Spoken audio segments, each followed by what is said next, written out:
Dear students, today we discuss about primary sources of data and secondary sources of data.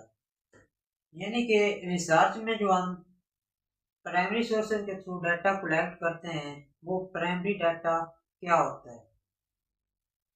ऐसा data जो हम self observation के through collect करते हैं वो होता है प्राइमरी डाटा। यानी कि ये प्राइमरी डाटा जो है ये हमारी सेल्फ ऑब्जर्वेशन होती है। सेल्फ ऑब्जर्वेशन के थ्रू जो हम डाटा कलेक्ट करते हैं वो होता है प्राइमरी डाटा। और ये जो सेकेंडरी डाटा होता है ये हमारी सेल्फ ऑब्जर्वेशन नहीं होती, ये हम किसी सोर्स के थ्रू डाटा कलेक्ट करते हैं, तो ये होता है सेकेंडरी डाटा। प्राइमरी डाटा जो है वो होता है ओरिजिनल डॉक्यूमेंट, यानी कि हमारी सेल्फ ऑब्जर्वेशन होती है, ये होता है ओरिजिनल डॉक्यूमेंट।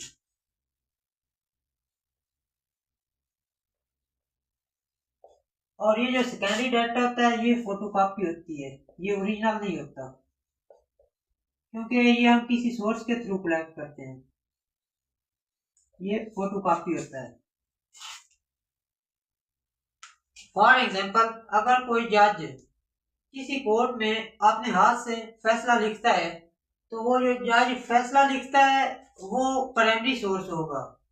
और अगर कोई वकील किसी और कोर्ट में उस जज के उस फैसले का हवाला देता है तो वो जो वकील होगा वो सेकेंडरी सोर्स होगा।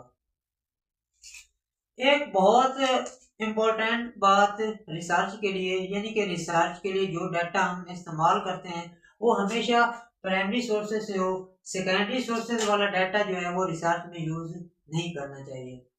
कुछ स्टूडेंट्स ऐसे होते हैं जो रिकमेंडेशन जो देते हैं रिसर्च में, यानी कि जो थीसिस लिखते हैं उसके एंड पे जो रिकमेंडेशन देते हैं वो अपनी तरफ से लिख देते हैं, यानी कि पता नहीं उन्होंने वो डाटा कहाँ से लिया होता है, वो कहाँ से उन्होंने पढ़ा होता है, तो वो अपनी तरफ से लिख देते हैं। अगर अपनी तरफ से लिखना होता है तो फिर थीसिस करने का कोई फायदा नहीं होता, यानी कि फिर थीसिस करने का क्या फायदा जब रिकमेंडेशन ही उन्होंने अपनी तरफ से देनी होती है। एक बात याद रखें, जो भी रिकमेंडेशन हमने देनी होती है that must be on the basis of your study, on the basis of your data analysis and your findings of the study.